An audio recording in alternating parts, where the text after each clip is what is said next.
കാക്കുമാറാകട്ടെ. നിനക്ക് ബോധ്യമുണ്ടാകണം, ഇന്നത് അത് ഉള്ളതാണ് എന്ന് ബോധ്യമാകാതെ നീ പറയരുത്. അങ്ങനെ ബോധ്യമായാലും പറയാൻ പാടില്ല. ഒരു മനുഷ്യൻ ചെയ്ത തെറ്റാണെങ്കിലും അത് പറയാൻ പാടില്ല.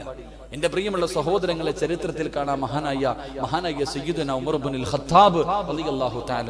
ഉമർ ഇബ്നുൽ ഖത്താബ് റളിയല്ലാഹു തആല അൻഹു രാജ്യം ഭരിച്ചുകൊണ്ടിരിക്കുക.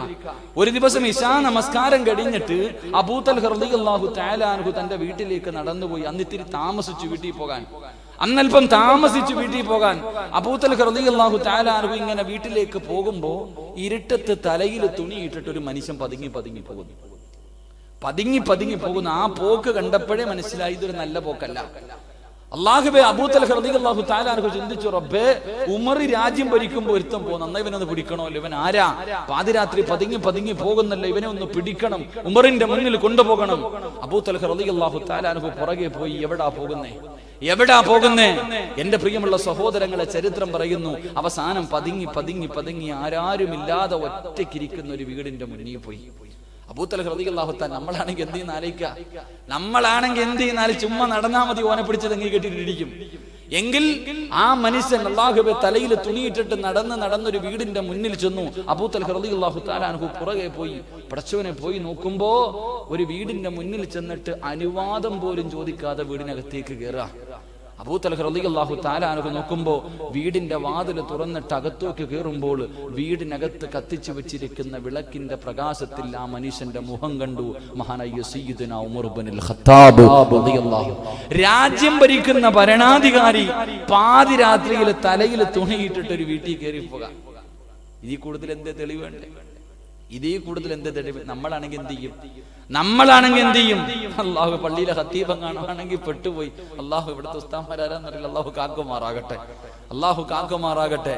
ഉമർ ഇബ്നുൽ ഖത്താബ് റളിയല്ലാഹു തആല അൻഹു കയറി പോകുന്നേ. അബൂ തൽഹ റളിയല്ലാഹു അൻഹുവിന്റെ ഹൃദയം പൊട്ടിപ്പോയി. പടച്ചവൻ ആരാ അല്ലാഹ്? ഉമറിനെ മയക്കിയെടുത്ത പെണ്ണാരാ അല്ലാഹ്? പടച്ചവനെ വീടിന്റെ വെളിയിൽ പോയി കാത്തു നിന്നു. ഇറങ്ങി വരുമ്പോ ചോദിക്കാൻ എത്ര നേരം നിന്നിട്ട് ഇറങ്ങി വരുന്നില്ല. അവസാനം നിന്നും മടുത്തു.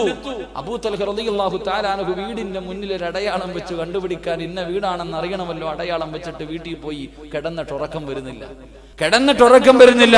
അങ്ങനെ അവസാനം ഉറങ്ങി. അല്ലാഹുവേ, സുബ്ഹിക്ക് പള്ളിയുടെ മിനാരത്തിൽ നിന്ന് ബാങ്ക് വിളിച്ചു. അബൂ തൽഹ റളിയല്ലാഹു തആല അൻഹു പള്ളിയിലേക്ക് നിസ്കരിക്കാൻ വരുമ്പോ ആരാ ഇമാമത്ത് നിൽക്കുന്നത്? മഹാനായ സയ്യിദുനാ ഉമർ ഇബ്നുൽ ഖത്താബ്.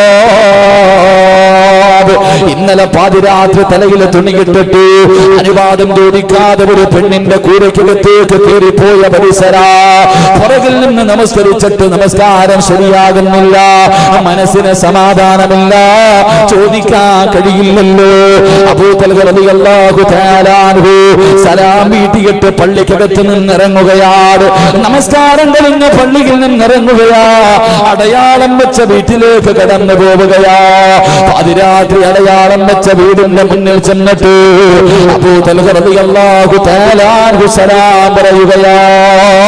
അല്ലാഹുവേ, സലാം പറയുമ്പോ വീടിനകത്തിരുന്നൊരു പെണ്ണിന്റെ ശബ്ദം കേൾക്കുകയാണ്. വീടിന്റെ വെളിയിൽ ചെന്ന് സലാം പറഞ്ഞു. സലാം അടക്കിയതൊരു പെണ്ണാണ്. പടച്ചവനെ, പെണ്ണാണെന്ന് ബോധ്യമായി. എന്നിട്ടും അബൂ തൽഹ തിരിച്ചു പോയില്ല. സത്യം എന്താണെന്നറിയണമല്ലോ. അവസാനം അല്ലാഹുവേ വീടിനകത്തേക്ക് കടന്നു ചെല്ലുമ്പോ പ്രായം ചെന്ന ഒരു കിളവി കിടക്കുകയാ. കണ്ണിന് കാഴ്ചയില്ല, ശരീരം മുഴുവനും എല്ലും ദൂരമായി. എഴുന്നേക്കാൻ കഴിയാതെ കിടന്ന കിടപ്പിൽ കിടന്ന് മലമൂത്ര വിസർജനം നടത്തുന്ന ഒരു പാവപ്പെട്ട ഉമ്മ കിടക്കുകയാ. അബൂ തൽഹ റളിയല്ലാഹു തആല അൻഹു അവിടുന്ന് ചോദിച്ചു, ഉമ്മ, ഇന്നലെ ഒരു മനുഷ്യൻ ഇവിടെ വന്നല്ലോ, പാതിരാത്രി ഒരു മനുഷ്യൻ ഇവിടെ വന്നല്ലോ, എന്തിനാ ഉമ്മ വന്നത്? അവിടുന്ന് പറയുന്നു, മോനെ, എല്ലാ ദിവസവും പാതിരാത്രി വരാറുണ്ട്, എന്നെ കുളിപ്പിക്കാറുണ്ട്, എന്റെ മൂത്രവും കാശവും വാരാറുണ്ട്. അവസാനം ഭക്ഷണം വെച്ചിട്ട് ആ പൊന്നുമോനവന്റെ വായിലിട്ട് ചവച്ചരച്ചിട്ടാ എനിക്ക് ഭക്ഷണം തരുന്നത്. ആ ഉമ്മയോട് അബൂ തൽഹ തങ്ങൾ ചോദിച്ചു, ഉമ്മ ആരാണെന്നറിയുമോ? ആ വരുന്ന മനുഷ്യനാരെന്നറിയുമോ? അവിടുന്ന് പറഞ്ഞു, മോനെ, എത്രയോ പ്രാവശ്യം ഞാൻ ആരാണെന്ന് ചോദിച്ചു